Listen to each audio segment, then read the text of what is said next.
Good afternoon viewers, welcome to your favorite research network live webs. This is Mohan to give more updates about equity market for the week.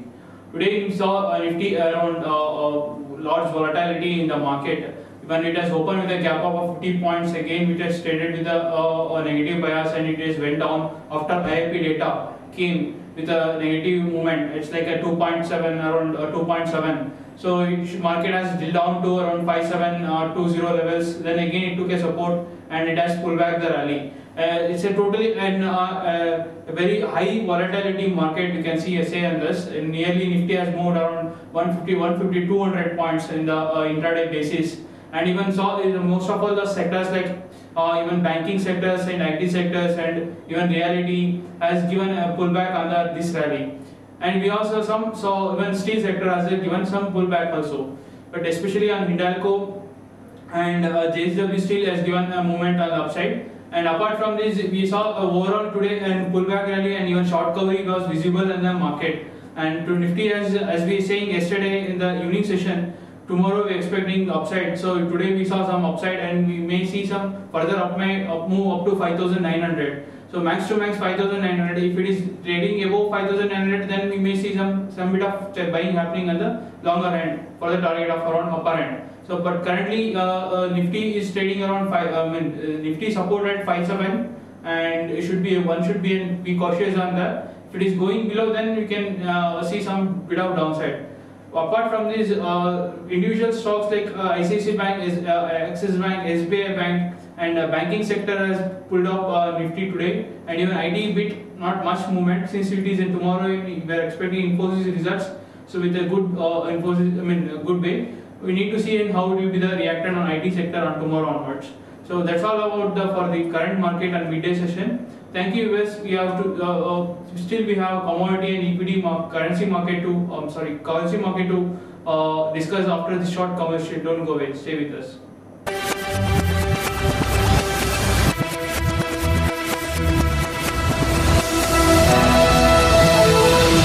Good afternoon, viewers. Welcome back to your favorite research network, Live Tips.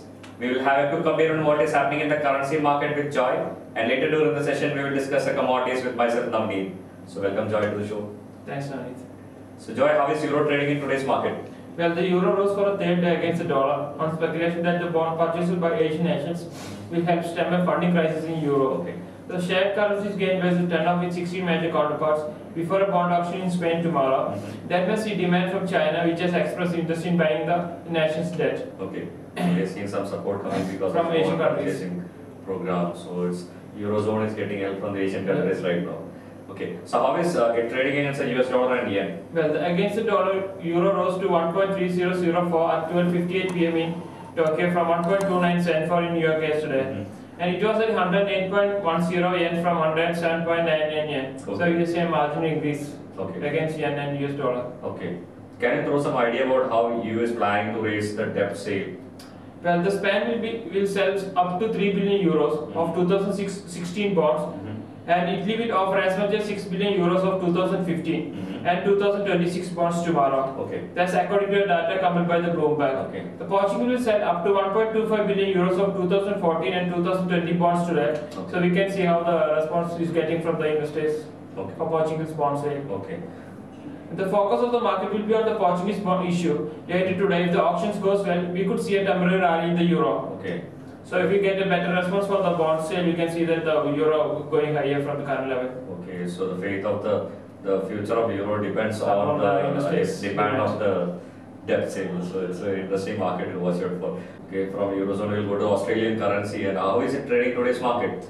Well, the Australian currency is weakened versus all 16 of its major counterparts as Brisbane faces its worst flood since 1893. As rivers fallen with heavy rain, rains towards the city, cutting off roads and closing businesses. Okay. The Australian dollar fell to a 1-month low against the greenback, amid concerns that the worsening floods will slow growth and keep the Reserve Bank from raising interest rate in the short term. Okay. The so-called Aussies fell 0.2% to 98.54 US cents. Okay. It stood 98.04 US cents earlier. That's the low since December 9th. sorry, against the yen, it declined to 81.94 from 82.17. So market is still waiting what would be the impact of the floods in the economy. Okay. So we are seeing a marginal decrease against US dollar, yen, and across other currencies. Okay, only if the flood recedes, then only we can see some buying See what coming in will be the Australian dollar. Okay. Thank you, Joy, for valuable insights. Thanks, Navneet. Stay tuned, viewers. We'll be back with more updates right after this short commercial.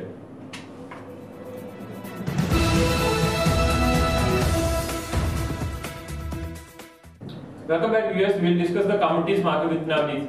Welcome, Navneet. Thank you, Joy. So, Mr. Navneet, what's the trends happening in the bullion markets for today's afternoon trading? Yeah.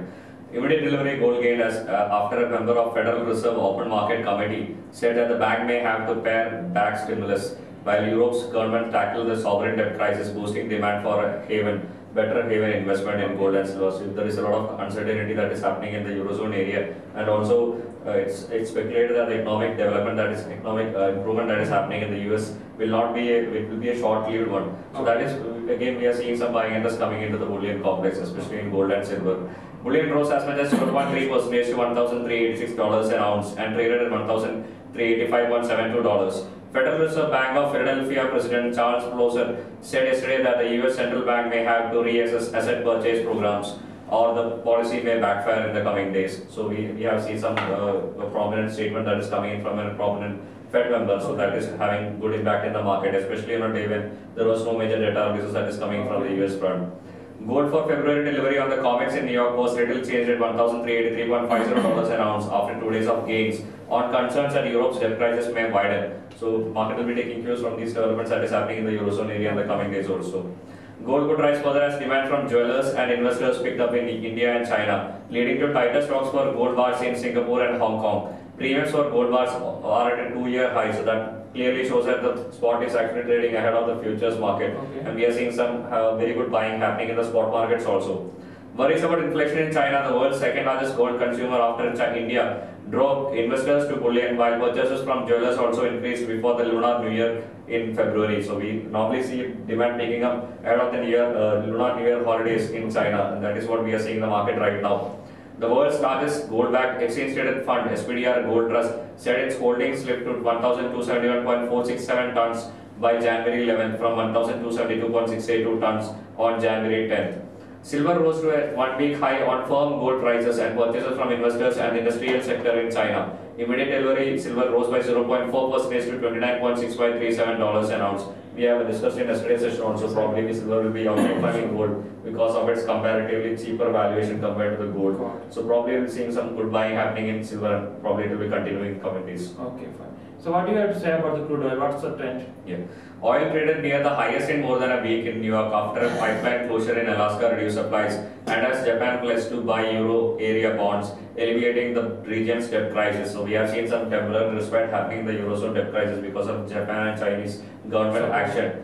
So probably we'll be seeing some good buying interest coming into riskier asset classes like crude oil and base metals also, which is continuing in today's and yesterday market also we saw the trend continuing. Okay.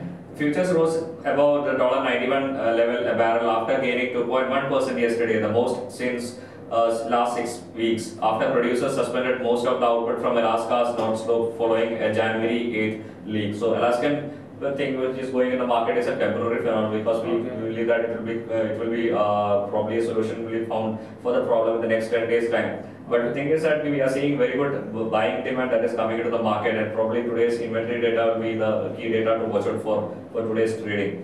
Prices also gained as presidential panel investigating the BP PLC spill in the Gulf of Mexico called for urgent reforms, spurring concern that oil production will become more expensive. So probably they will be asking for more safety measures to be adopted during oil spilling, and also that will be increasing the production cost for oil spilling in the Mexican Gulf region, and that will be also supporting the prices. The February contract was at $91.17 a barrel, up 6 cents in the electronic trading session on the New York Mercantile Exchange.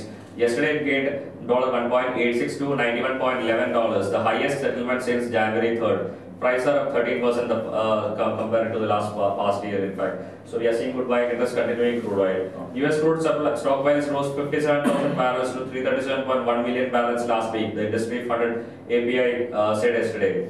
An energy department report today will probably show that inventories might have declined by 1.4 million barrels. So today's data will be keenly watched in the market. Okay, fine.